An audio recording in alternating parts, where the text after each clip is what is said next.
Hello everyone and সকলকে জানাই শুভ বিজয়া।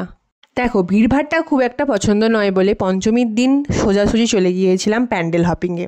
ফার্স্টেই চলে গিয়েছিলাম স্টেশন রোডের ওখানের একটা প্যান্ডেলে, আর ওখানের থিমটা ছিল ঈশ্বরচন্দ্র বিদ্যাসাগরের জন্মদিন উপলক্ষে, তো সেই সব হিসেবে ডেকোরেট করা হয়েছিল। আর মায়ের মূর্তির কথা কি বলি, আমার সব রকমের মায়ের মূর্তি খুবই ভালো লাগে। তারপরে চলে গেলাম রাঙামাটি, কিন্তু রাঙামাটিতে গিয়ে দেখি মাঠের এই হাল।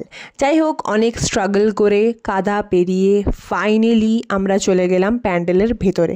প্যান্ডেলের ভেতরেও ছিল প্রচুর কাদা, but still we are Bengali, so we don't care about all of this. আর ঢুকে সবই ঠিক ছিল, কিন্তু এত লোক কেন ছিল? কারণ আমি তো এসেছিলাম ভিড় এড়ানোর জন্য, আর গিয়ে দেখি যথেষ্ট ভিড় আছে, আর কাদাতে এত ভিড় পেরিয়ে সত্যি ইরিটেট লাগছিল ঠিকই, কিন্তু ভেতরে ঢুকতেই এই একটা ভালো সুন্দর ডেকোরেশন আর মায়ের মূর্তি দেখে আমি হয়ে গেলাম পুরোপুরি শান্ত। কিন্তু পেট ছিল একটু অশান্ত, তাই মাঝখানে খেয়েছিলাম পাপড়ি চাট। আর এই যে আমার বন্ধুটা, সে হচ্ছে আমার পাপড়ি চাট থেকে বাদাম তুলে নিয়েছিল। এখন এই ভিডিওটা এডিটিং করতে গিয়ে আমি দেখলাম।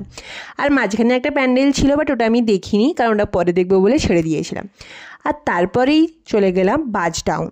ওখানের প্যান্ডেলের ভেতর ঢুকে দেখি মাঠে কাদা ছিল ঠিকই, কিন্তু ব্যবস্থা করে দেওয়া ছিল পাটা দিয়ে, কাঠের পাটা দিয়ে, তাই অসুবিধা হয়নি তেমন খুব একটা।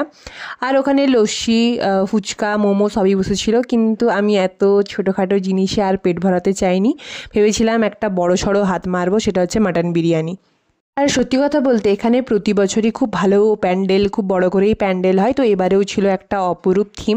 বাট প্রথমে আমি এটা দেখে ভেবেছিলাম কোনো একটা তন্ত্র সাধনার কিছু একটা থিম বানানো হয়েছে, পরে ভেতরে ঢুকে দেখি এটা পুরোপুরি একটা মুভি ইন্ডাস্ট্রি বানানো হয়েছে।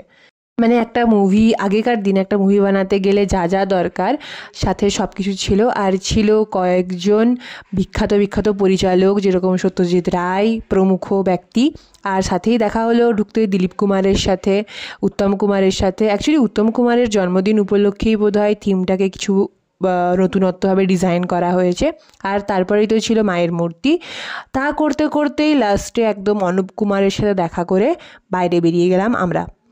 বাইরেই বসেছিল মেলা, কিন্তু আমি এই ধারে কোনো অ্যাট্রাক্ট হইনি, কানের দুলের দিকেও অ্যাট্রাক্ট হইনি। পুরো সোজা চলে গিয়েছিলাম বিধাননগরের মাঠ। অ্যাকচুয়ালি মেদিনীপুরবাসীদের কাছে বিধাননগর মাঠ হচ্ছে ইমোশন। কারা কারা বিধাননগর মাঠে পুজোর সময় আড্ডা দাও তারা কিন্তু অবশ্যই কমেন্ট করবে। আগে আমিও আড্ডা মারতাম, কিন্তু এখন আমার সব বন্ধুরা চাকরি পেয়ে গেছে, আমি একা ভেল্লা পার্সন, চাকরি বাকরি পাইনি, তাই তোমাদেরকেও দেখাচ্ছি এখন ভিডিও। আমার সাথে আজকের আমার পার্টনার, সেও ভেল্লা পার্সন, তাই আমার সাথেই ঘুরছে। যেহেতু ফাইনাল ডেস্টিনেশন বিধাননগরের মাঠই ছিল, তো সেখানে একটু আড্ডা মেরে ফ্যানের হাওয়া খেয়ে চলে এলাম বাড়ি।